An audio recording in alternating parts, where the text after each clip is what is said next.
This is John N. Mostoller, Director of the Yokefellow of Pennsylvania speaking.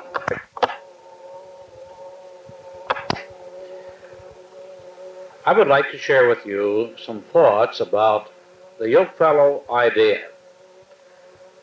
The idea which led to the founding of Yokefellowship was conceived and initiated by Dr. D. Elton Trueblood, a world-famous author, lecturer, theologian, and philosopher who is still among the world's great thinkers and today lives in Richmond, Indiana, on the campus of Earlham University, and there still directs the activities of the Yokefellows of this land and of the world. Dr. Trueblood speaks of how this great idea came to be in his book called While It Is Day, which is his autobiography. In this book, which is a very interesting book because of the manner in which it is written in the chapters which are titled by the various roles which he has assumed in life and which were his to fulfill, such as child and student, teacher, author, minister, father, traveler, and in the chapter called Yokefellow, he tells about how this idea came to him, particularly as he speaks about a visit to the little island of Iona off the coast of Scotland. I'd like to read from this chapter a few paragraphs to set this whole idea from his thinking in front of us. Two important steps, so far as my own thinking was concerned, came in August 1948 and in May 1949. The former came in my visit to Iona, when I participated for the first time in the Iona Fellowship. I saw that under the inspiring leadership of George MacLeod, a new order had actually arisen with the work of St. Columba as its model. At Iona, I saw a developed pattern which included interior discipline, ministry, evangelism, and social action. The discipline of beginning each day with prayer, seeking to go through the day in prospect, and asking God's guidance upon each detail, appealed to me so mightily that I have sought ever since, not only to practice it myself, but also to lead others into it. The rhythm of withdrawal and encounter, basic to the Iona pattern of Christian vocation, is obviously sound. On Sunday, when I was present, the sermon delivered in the restored Cathedral of the Isles was entitled The Mountain and the Plain, a message based on Mark 9:2-29. The fact that Christ withdrew to the mountain retreat even while the people needed him, and later returned to them in human service, was to me a fresh insight.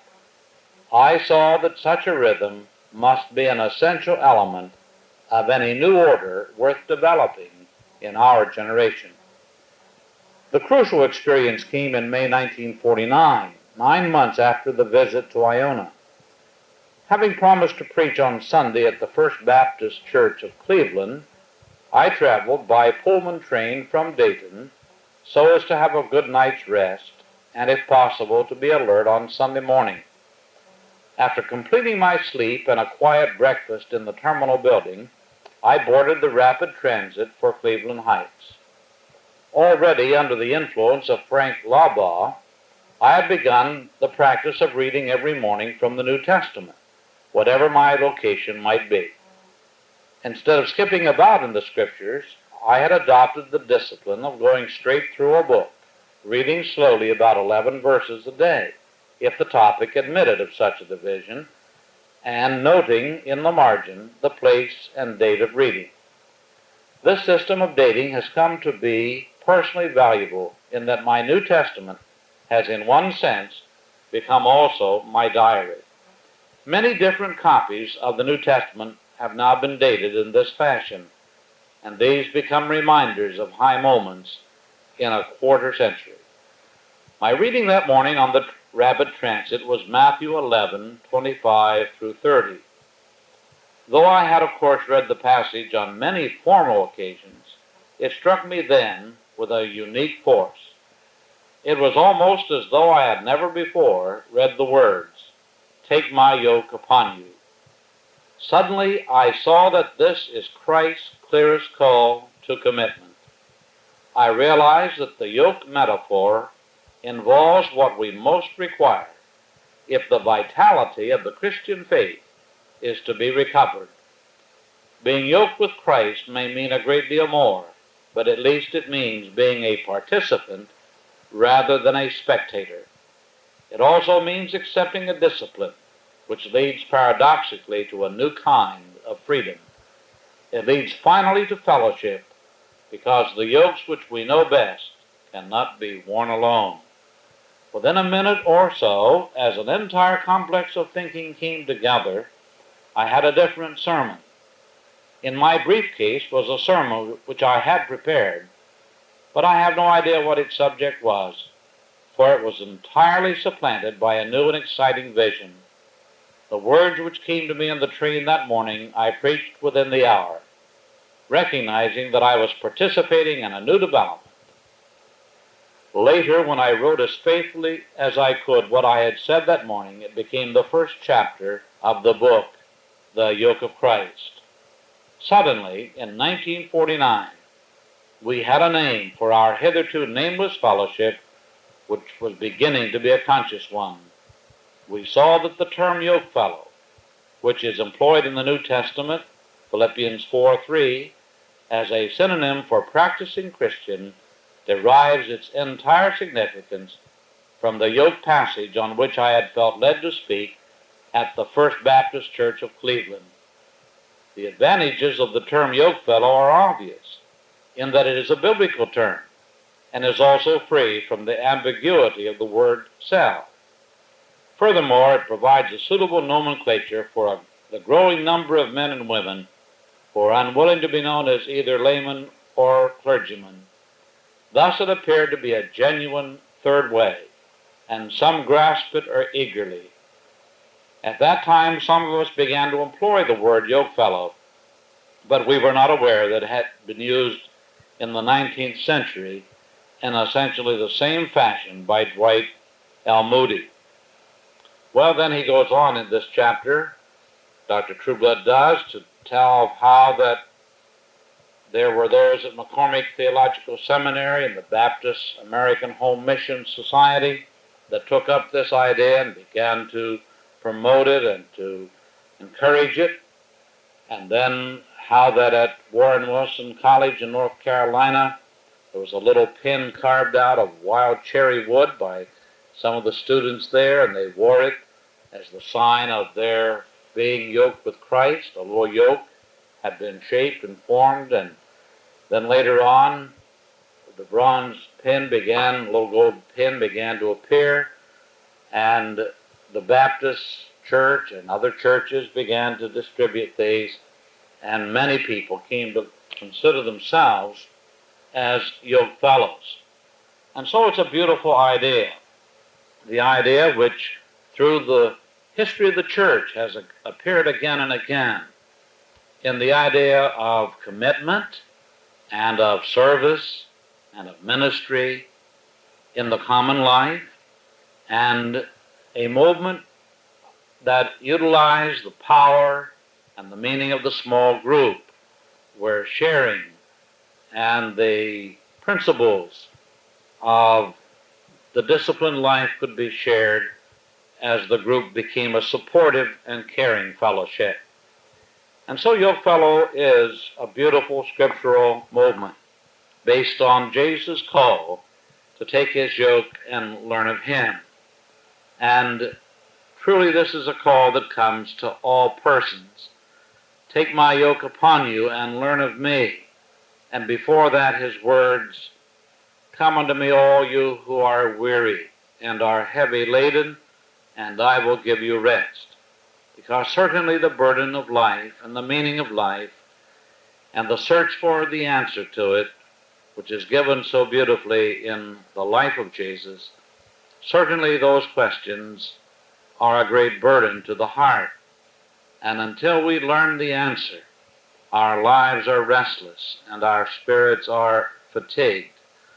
But when we come to learn of Jesus, learn His way, know His answers, accept His discipline, become acquainted with His power, understand the values which motivated Him, which came with Him into the consciousness of the human family.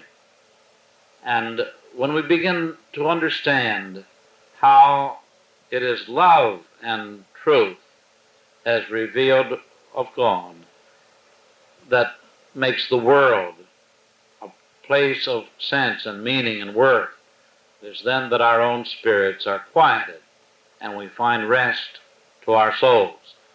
And so it's a biblical movement. It's a movement designed to call persons back to the fountain of their faith, to seriously take the call to commitment, to learn of Jesus. It's a movement that is designed to exalt the Master and His way. It's a movement that is the bringing together of all that which makes for character and ministry in the Christian life. And it has had practice and interpretation in all the ages of the church. And then it's a small group movement. It's a movement that takes the idea of persons being in a company, in a fellowship, in a small group. And much of the learning which takes place in Yokefellow is done in the small movement, in the small group movement. And here's where we begin to learn one another's needs. Here's where we begin to witness to each other. Here is where we share our discoveries of what the Scriptures say, of what Jesus' way is like, of how we can be supportive and caring of each other. So it's the small group movement based on these abiding scriptural principles. Its operational philosophy is very much in keeping with the idea of movement rather than organization. In fact, organization is the least thing about Yokefellows. It is important that there be some structure, but for the most part, it is very simple and very plain and seeks to be empowering of the small groups and enabling them to do their ministry. And that's the principle of modesty. And then there's the principle of the church. Now, Yokefellows is not a denomination. It is not a parachurch organization in one sense. It is not attempting to supplant the church. It is not a movement that moves away from the church, but rather it exists to serve all Christians who want to go to a deeper level of commitment and ministry, and therefore does not compete with the church, either in the time that it asks of its members or in trying to establish separate societies that take the place of the worshiping congregation. Rather, it is a ministry of the whole church and supports the whole church, and therefore is to be considered in harmony with all that the church means. And pastors and lay persons can support the Yokefellow movement knowing that it will never compromise their loyalty to their church, to their expression of the church. And then there's the principle of amenity. Great things can be accomplished when we're not concerned about who gets the credit, so long as the Lord's work is done. And so Yokefellows, whether personally, individually, or in groups, render a ministry and offer a service. They do so because they're motivated by the love of their fellow man and their loyalty to Christ and they don't really go out seeking for credit particularly. And then there's the principle of penetration. This is the principle of going into the world in all of its forms and expressions, and there rendering the service. One of the books which Dr. Trueblood has authored is entitled The Common Ventures of Life, and he speaks about the Christian witness as taking place in the realms of work and labor, of family life, of marriage and home, and of all the ways in which we mortals, we human beings, carry out our common programs of living. And so here's the principle of penetration. We are 11 in the society, and much of the dialogue and much of the learning and much of the study that takes place in a small Yokefellow group is designed eventually to be expressed not in some program, not in some structured fashion, but rather in the living of the lives that we live in the circles of our common existence. And so it's a movement of the small group. It's a renewal movement because it changes the face of things. It alters the lifestyle. It transforms the places where it is practiced. The home and the factory, the schoolroom and the marketplace, the storeroom, the church itself, wherever we come to this new awareness of the presence of Christ in the common life, it is there that real redemption takes place. And so we call it a renewal movement. Sometimes we say that it is a movement for personal and institutional renewal. For instance, in the prison ministry, when the principle has been applied, as we work with inmates and prison officials for the improvement of life in the prison, it is a personal renewal. We see men coming to new faith. We see women changing their attitudes. But it is also institutional in its renewal. It alters the face of the institution, makes it more benevolent. It deals with it in such a way that there is exhibited more kindness, more understanding of the humanity of the persons that are within the system.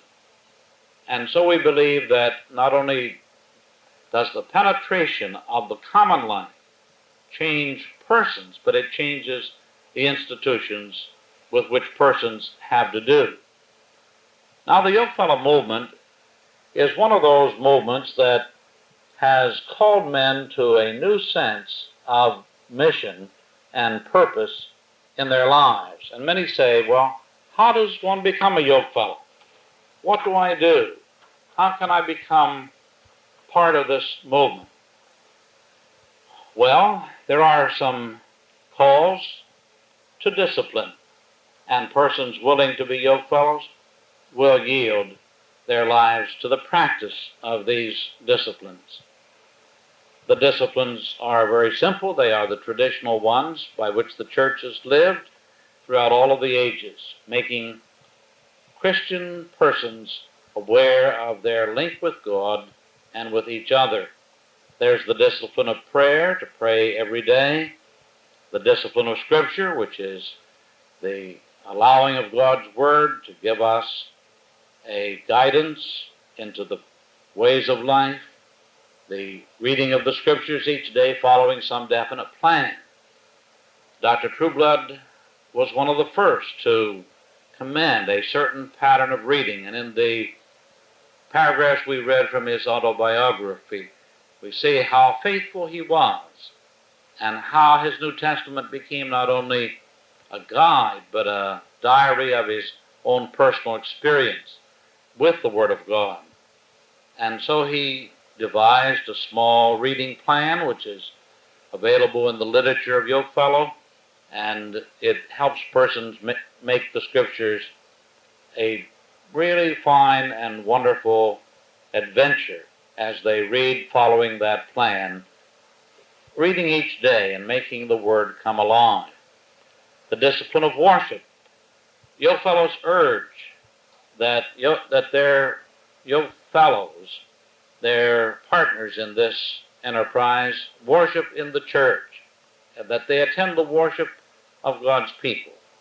And this is the reinforcement of what we said somewhat earlier, that Yokefellow does not try to compete or take away from the church, but seeks to strengthen it by encouraging those who are Yokefellows to be all the more faithful and loyal to the weekly worship of God's people. The discipline of money and of stewardship and of resources, to be faithful and to give to Christian causes out of the abundance which God gives as we are able and as we have been blessed. And then in the discipline of service, to allot time and effort to doing good deeds, to making life easier for others, to lift up the fallen, to minister to those who are deprived, to speak out against injustice, to do whatever is appropriate from one's position in life. And then the discipline of witness, to let others know the source of our power, not to call attention to ourselves, but to call attention to Him who makes life whole and gives it substance and content and direction and meaning. And then the discipline of study, to give our minds in wholesome thought and in clear thought. One thing that Yokefellows have emphasized, and that is there's no need for the divorcing of the emotional expressions of Christianity and of faith from that of clear intellectual reasoning. Dr. Trueblood has said, and has said it so beautifully, that we combine in the yoke of Christ, in the practice of a yoke fellowship, we practice the religion of the clear head and the warm heart.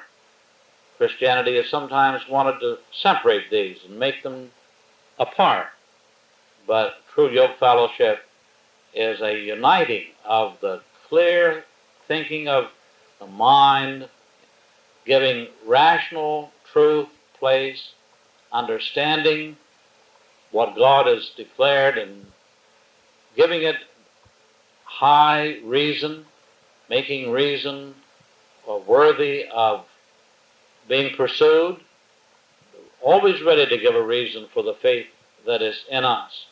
We hear Isaiah saying, "Come, let us reason together. Let's look at things as they really are." And then the warm heart of love and affection and of praise and of gladness in the service of our Lord.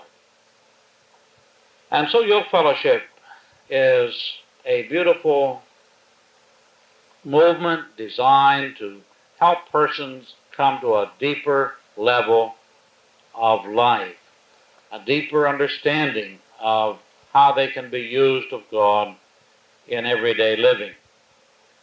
And sometimes the Yokefellow movement expresses itself in organized service. We do have the Yokefellow Prison Ministry.